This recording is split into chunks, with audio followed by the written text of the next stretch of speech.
Welcome guys. आज का जो हमारा टॉपिक है वो है एयर ब्रेक। ओके, एयर से जो ब्रेक अप्लाई होती है, एयर से जो ब्रेक चलती है उसको हम बोलते हैं एयर ब्रेक। हमने हाइड्रोलिक ब्रेक तो काफ़ी अच्छे तरीके से प्रीवियस वीडियो में हमने समझ ली, लेकिन आज हम समझेंगे एयर ब्रेक कैसे काम करती है।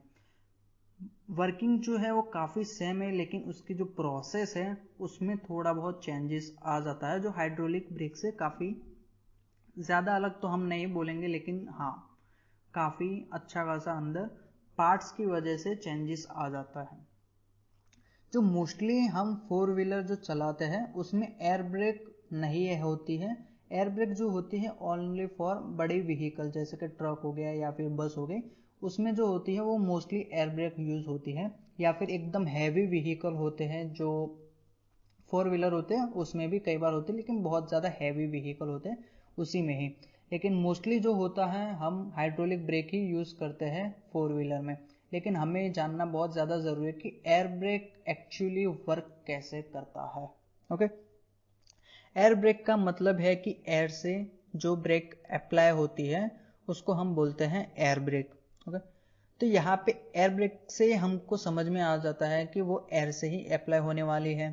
तो अभी एयर ब्रेक अप्लाई करने में कौन कौन से कंपोनेंट आने वाले हैं और उसमें जो हाइड्रोलिक ब्रेक है उससे कितना डिफरेंस आने वाला है वो हम समझते हैं। ओके, तो हाइड्रोलिक ब्रेक में कुछ ज़्यादा डिफरेंस नहीं होता, उसका जो अंदर का मैकेनिज्म है कुछ इस तरीके का दिखाई देता है जो काफ़ी हद तक हाइड्रोलिक ब्रेक से मिलता जुलता है। ओके, तो यहाँ पे जो कंपोनेंट आते हैं हाइड्रोलिक ब्रेक में उससे ज़्यादा उसमें और इसमें थोड़े बहुत कंपोनेंट में चेंजेस होते हैं। पहले यहाँ पे जो एयर होती है उसको यहाँ पे बाहर जो नेचर की एयर होती है उसको हम इकट्ठा करते हैं और उससे हम यहाँ पे ब्रेक को अप्लाई करते हैं। पहले एयर ड्रायर कंपोनेंट में आता है, उसके बाद यहाँ पे जो नेचर में से एयर ली होती है उसको एयर फिल्टर किया जाता है, क्योंकि यहाँ पे एयर को फिल्टर करना बहुत ज़्यादा ज़रूरी है। या फिर अगर हम एयर को फिल्टर नहीं करेंगे तो अगर समझो कि बहुत बारीक बारीक एयर के जो भी पार्टिकल्स होते हैं अगर हम इसको फिल्टर नहीं करेंगे तो वो कंप्रेसर में आ जाएगा। और यहाँ पे अगर हम रोज इसी को विथआउट एयर फिल्टर यूज़ करते हैं या फिर एयर फिल्टर को हम चेंजेस ही नहीं करवाते टाइम के साथ, तो क्या होता है कि यहाँ पे कंप्रेसर में बहुत ज़्यादा डस्ट पार्टिकल आ जाते हैं, जिससे यहाँ पे कंप्रेसर है वो जो ब्लॉक होने के चांसेस बहुत ज़्यादा बढ़ जाते हैं। तो उसके लिए यहाँ पे एयर फिल्टर लगाया जाता है और जिसको हम अपने टाइम के हिसाब से एयर फिल्टर को जब चेंजेस कराना होता है तब इसको हम चेंज भी कराते हैं, क्योंकि काफ़ी ज़्यादा अहम रोल प्ले करता है एयर फिल्टर। उसके बाद आता है कंप्रेसर। सबसे ज़्यादा जो एयर ब्रेक में यूज़ होता है वो होता है कंप्रेसर। ओके, तो समझते कि कंप्रेसर का काम क्या है। कंप्रेसर का काम है जो हम नेचर में से एयर को हम ले रहे हैं उसको प्रेशराइज करके रिजर्वियर में आगे बेचने का काम जो रहता है वो कंप्रेसर करता है। कंप्रेसर का मतलब ही ये है कि कंप्रेस करके एयर को भेजना आगे। ओके, एयर को कंप्रेस करना, जो हम इसमें एयर को कंप्रेस करके आगे बेच सकते हैं, लेकिन हाइड्रोलिक में ऐसा नहीं हो सकता, क्योंकि हाइड्रोलिक फ्लूइड जो है वो इनकॉम्प्रेसिबल है, उसको हम कंप्रेस नहीं किया जा सकता। कोई भी फ्लूइड है उसको हम कंप्रेस नहीं कर सकते, बल्कि यहाँ पे जो एयर है उसको हम कंप्रेस कर सकते हैं। यहाँ पे उसके बाद हम जो कंप्रेसर है उससे एयर को कंप्रेस करके रिजर्वियर में यहाँ पे ऐड करते हैं या फिर यहाँ पे स्टोर करते हैं। और जब हमें यूज होना रहता है, जब हमें इसकी जरूरत होती है, तब यहाँ पे ब्रेक वाल्व से जरिए यहाँ पे एयर सारे टायर में यहाँ पे भेजी जाती है वो एयर, और उसके साथ हमारा जो टायर है वो एंगेज होता है। और एक चीज़ मैं बता दूं कि जब भी बड़े व्हीकल होते हैं तो पूरी रात जब आइडियल मोशन में रहते हैं, जब गाड़ी बंद रहती है, तो जब उसको मॉर्निंग में स्टार्ट किया जाता है तो उसको 15-20 मिनट तक सिर्फ और सिर्फ उसको स्टार्ट करके रख दिया जाता है। उसका रीज़न जो है वो है कि जो कंप्रेसर है वो जब गाड़ी स्टार्ट करते हैं तो कंप्रेसर भी स्टार्ट होता है और वो कंप्रेसर रिजर्वियर में एयर को स्टोर करता है। अगर हम बिना स्टोर करे सीधा गाड़ी स्टार्ट करके निकल जाएंगे तो उसमें क्या रहता है कि उसमें एयर नहीं होती, तो आप जब भी ब्रेक लगाने जाओगे तो वो ब्रेक नहीं लगेगी। तो उसके लिए यहाँ पे क्या करता है कि 15-20 मिनट तक कंप्रेसर को चालू रखा जाता है ताकि वो रिजर्वियर में पूरी की पूरी एयर को इकट्ठा कर सके। उसके बाद हम व्हीकल को लेके कई और जगह पे या जहाँ पर भी जाना पड़े वहाँ पे हम जाते हैं। हाइड्रोलिक सिस्टम में कैसा था कि हम एक बार ब्रेक ऑयल जब भी हम ऐड कर देते तो उसको हम बार बार फिल करना नहीं रहता था, जबकि यहाँ पे एयर ब्रेक में ऐसा नहीं है। जब भी यहाँ पे एक बार जो एयर यूज होती है उसके बाद वो एयर वापस नहीं आती, वो यहाँ पे निकल जाती है। तो हमें फिर से जब भी ब्रेक लगानी होती है तो उसके लिए न्यू एयर की जरूरत पड़ती है। मतलब कि हर बार यहाँ पे एयर ब्रेक में नई एयर ऐड होती रहती है, जबकि हाइड्रोलिक में रहता है वो सिर्फ और सिर्फ एक ही ऑयल काफी दिनों तक या फिर काफी सालों तक भी चला जाता है। जब लीकेज होता है तभी यहाँ पे उस हाइड्रोलिक में ऑयल की कमी आती है, वरना नहीं आती है। जबकि एयर ब्रेक में हर बार नई एयर को जरूरत होती है। ओके, अभी आगे बढ़ते हैं। यहाँ पे एयर ब्रेक जो सिस्टम है उसके हम कुछ पार्ट समझेंगे। ओके, और उसकी पूरी की पूरी प्रोसेस समझेंगे। फर्स्ट ऑफ ऑल हमने यहाँ पे जो बात की, यहाँ पे कॉम्प्रेसर है। ओके, कॉम्प्रेसर क्या काम करता है, बाहर से जो एयर आती है उसको हम कॉम्प्रेस करके यहाँ पे रिजर्वियर में जमा करते हैं, इसको यहाँ पे स्टोर करते हैं। और रिजर्वियर का काम क्या है, यहाँ पे एयर को स्टोर करना काम है। ओके, तो यहाँ पे जो रिजर्वियर है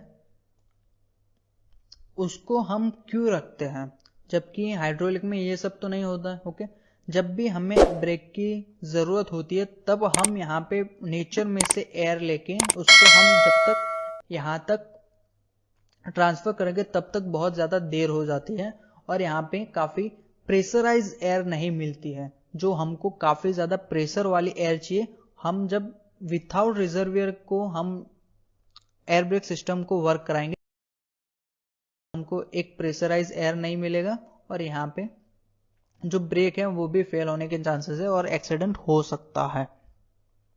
तो उसके लिए रिजर्वियर रखा जाता है, इसमें कंप्रेस करके सारा का सारा एयर को स्टोर किया जाता है। यहाँ पे लिखा है safety valve. Okay, safety valve कब काम करता है, जब रिजर्वियर में जो उसकी कैपेसिटी है उतना एयर जमा हो गई है और उससे ज्यादा भी जब कंप्रेसर इसमें एयर को ऐड करता रहता है तब यहाँ पे सेफ्टी वाल्व ओपन होता है और इसमें जो ज्यादा एयर होती है उसको हम बाहर की तरफ निकाल देते हैं सेफ्टी वाल्व के जरिए। और सेफ्टी वाल्व का एक एग्जांपल मैं अगर समझा दूं तो हम कई बार देखे होंगे कि जब भी जो बड़ा ट्रक आता है और हमारे पास आके रुक जाता है तो उसमें से ऐसी आवाज आती है जैसे कि यहाँ पे टायर में से हवा निकलती हो। ओके, तो जब वो गाड़ी रुकती है तब ऐसी आवाज आती है कि जैसे कि टायर में से हमें कोई भी टायर फूट गया हो या फिर टायर जो है उसमें से लीकेज होने का एहसास होता है कि यहाँ पे कुछ लीकेज हो गया। लेकिन वो जो आवाज रहती है वो सेफ्टी वाल्व की रहती है, उसमें जो ज्यादातर एयर होती है वो यहाँ पे बाहर की तरफ निकल जाती है, तब जाके वो ऐसा आवाज आती है।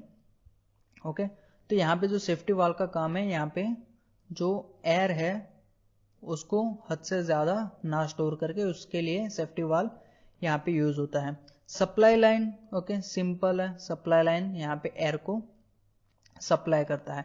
उसके बाद आता है हमारा पेडल। ओके, उसके बाद आता है यहाँ पे हमारा पेडल।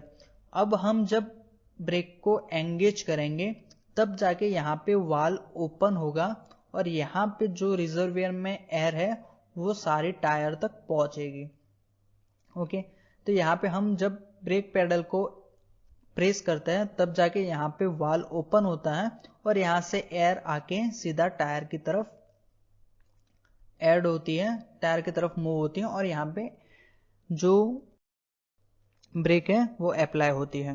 ओके, यहाँ पे आप देखोगे कि जब ब्रेक रहती है यहाँ पे भी एक पिस्टन सिलेंडर का मैकेनिज्म लगा हुआ है। यहाँ पे ये जो है वो पिस्टन है। ओके, यहाँ पे लीवर है और यहाँ पे एयर आती है। तो जब भी हम ब्रेक को यहाँ पे देखो, यहाँ पे जो एंगेज किया हुआ पार्ट्स है वो पहले यहाँ पे दिखाया गया। जब भी यहाँ पे हम ब्रेक को पैडल दबाएंगे तो यहाँ पे जो पिंक कलर का दिख रहा है यहाँ पे एयर है ओके, यहाँ पे पिस्टन वाला मैकेनिज्म है जो हाइड्रोलिक में मोस्टली यूज होता था। यहाँ पे जैसे एयर आएंगे तो यहाँ पे पुश रॉड से यहाँ पे लीवर जो है वो साइड की तरफ मूव होगा और उसके जरिए यहाँ पे वो जो लाइनर है वो ड्रम ब्रेक को चिपक जाएंगे। ओके, और यहाँ पे देखो, यहाँ पे आइडियल मोशन जब हम ब्रेक को अप्लाई नहीं किए होते तो यहाँ पे जो रहता है एयर यहाँ पे आती है और यहाँ से आगे मूव ही नहीं होती, तो इसलिए यहाँ पे टायर में कोई भी तरह का ब्रेक नहीं लगती है। ओके, तो यहाँ पे एक वाल्व मैकेनिज्म होता है जिससे हम ब्रेक को पेडल करते हैं, तब जाके यहाँ पे वाल्व में से एयर ट्रांसपेरेंट होके यहाँ पर टायर तक पहुंचती है। अभी हम जो ड्रम ब्रेक है उसके अंदर मैकेनिज्म में एयर ब्रेक जो सिस्टम होती है उसमें क्या क्या डिफरेंस आते हैं वो हम समझ लेते हैं। ब्रेक ड्रम, ओके, जो हाइड्रोलिक में होता था वही सेम है। अगर मैं समझा दूं तो ड्रम जो होता है इसके ऊपर टायर लगा होता है और यहाँ पे जो ब्रेक लाइनर रहते हैं वो ड्रम के साथ चिपक जाते हैं। जब भी हम ब्रेक को अप्लाई करते हैं तो तब जाके व्हीकल स्लो होता है या फिर स्टॉप करता है या फिर ब्रेक लगती है। ओके, यहाँ पे एक्सेल शाफ्ट है, ओके, जो शाफ्ट रहती है सिंपल वो शाफ्ट है। रिटर्निंग स्प्रिंग क्या काम करती है, जो भी लाइनर है वो जब एंगेज होते तो ब्रेक ड्रम के साथ चिपक जाते, लेकिन जब हम उसको लीवर को ब्रेक को हम पैडल से हटा देंगे तब यहाँ पे स्प्रिंग, रिटर्निंग स्प्रिंग अपना काम करती है और जो लाइनिंग है उसको ड्रम से अलग करके यहाँ पे डिसएंगेज करती है। और इसमें एक और नया पार्ट्स आ जाता है, ब्रेक कैम। ओके, और यहाँ पे कैम रोलर भी है। ओके, ये दोनों बहुत ज्यादा इंपॉर्टेंट है एयर ब्रेक सिस्टम में। अभी यहाँ पे हमने एक चीज तो पढ़ी होगी कि जो कैमशाफ्ट होता है, ओके, उसी के जैसा कुछ नाम है। ओके, ब्रेक कैम और कैम रोलर। तो कैमशाफ्ट का मैकेनिज्म क्या था, जब भी ये वाला पार्ट आता है तब यहाँ पे वाल होता है, तो यहाँ पे पुश होता है वाल ऊपर की तरफ या नीचे की तरफ, तो यहाँ पे वो एंगेज होता है, फिर यहाँ पे वाल ओपन होके ये वाला जो पार्ट है उसके जरिए यहाँ पे वाल ओपन होता है। और सेम मैकेनिज्म यहाँ पे भी है। यहाँ पे आप देखोगे तो ये वाला जो मैकेनिज्म है, ये वाला जो पार्ट है वो बाहर की तरफ थोड़ा उपसा हुआ है। जब भी हम ब्रेक के पेडल को दबाएंगे तो ये जो एडजस्टर है, यहाँ पे ये जो लीवर है वो बाहर की तरफ आएगा। ओके, तो यहाँ पे जब भी बाहर की तरफ आएगा तो ये जो एक्सल उसके साथ जॉइंट है वो भी बाहर की तरफ ऐसे पुश होगी। तो जब यहाँ बाहर की तरफ पुश होगी तो ये जो हिस्सा है, ये वाला हिस्सा जो है वो यहाँ पे रोलर की पास आएगा। ओके, रोलर को एंगेज करेगा, रोलर को थोड़ा दूर करेगा, तब जाके यहाँ पे जो लाइनर है वो ड्रम ब्रेक को चिपकने वाले हैं या फिर वहां पे इसको स्टॉप करने के लिए यूज किया होता है। तो यहाँ पे जो मेन मैकेनिज्म है वो रोलर का है। कैम रोलर जो काम करता है सेम कौन से कैम शाफ्ट में जैसा ही वर्क करता है cam roller. Okay, cam roller का यहाँ पे फिर से मैं एक ड्राइंग दिखा देता हूँ। कैम रोलर कुछ इस तरीके का दिखाई देता है, एस के शेप का जैसा होता है। लीवर को बाहर की तरफ पुश करेंगे तो यहाँ पे ये वाला जो हिस्सा है वो यहाँ पे रोलर के पास आएगा और यहाँ पे लाइनर को एंगेज करेगा। उसके बाद यहाँ पे हम समझेंगे कि ब्रेक शूज लाइनिंग जो हमको पता है वो हम लाइनर बोलते हैं। यहाँ पे ये जो लाइनर है वो ड्रम के संपर्क में आते हैं और उसके साथ साथ यहाँ पे जो ब्रेक रहती है उसको एंगेज करता है। और यहाँ पे जो हम ब्रेक एयर ब्रेक सिस्टम जो हम समझ रहे हैं उसमें हाइड्रोलिक से ज्यादा यहाँ पे एयर ब्रेक जो होती है वो ज्यादा स्ट्रांग होती है, क्योंकि यहाँ पे जो एयर होती है वो कॉम्प्रेस करके जब इसको हम रिजर्वियर में रखते हैं और जब हम इसको एंगेज करते हैं, ब्रेक को अप्लाई करते हैं, तब इसमें बहुत ज्यादा प्रेशर जनरेट होता है ताकि जो फ्लूइड है जो हाइड्रोलिक है उससे कहीं ज्यादा ताकत इस एयर ब्रेक में होती है। क्योंकि यहाँ पे जो कॉम्प्रेस करके हमने एयर को रखा हुआ है उसकी वजह से यहाँ पे इसकी जो ताकत है वो बहुत ज्यादा बढ़ जाती है। तो यहाँ पे जो एयर ब्रेक है वो बड़े व्हीकल में इसलिए लगाया जाता है ताकि जो व्हीकल का वजन है उसके साथ साथ भी यहाँ पे एयर ब्रेक जो रहती है वो अपना काम बहुत अच्छी तरीके से करता है। ओके, तो इसीलिए यहाँ पे जो एयर ब्रेक है वो बड़े व्हीकल में लगाया जाता है ताकि किसी भी हालत में वो अपने व्हीकल को स्लो कर सकता है या फिर स्टॉप भी कर सकता है। तो इसीलिए हम बड़े व्हीकल में मोस्टली 90% 99% मैं बोल देता हूँ कि वो एयर ब्रेक ही यूज होती है। आई होप आपको सारी चीजें समझ में आ गई होगी एयर ब्रेक सिस्टम के मामले में। ओके।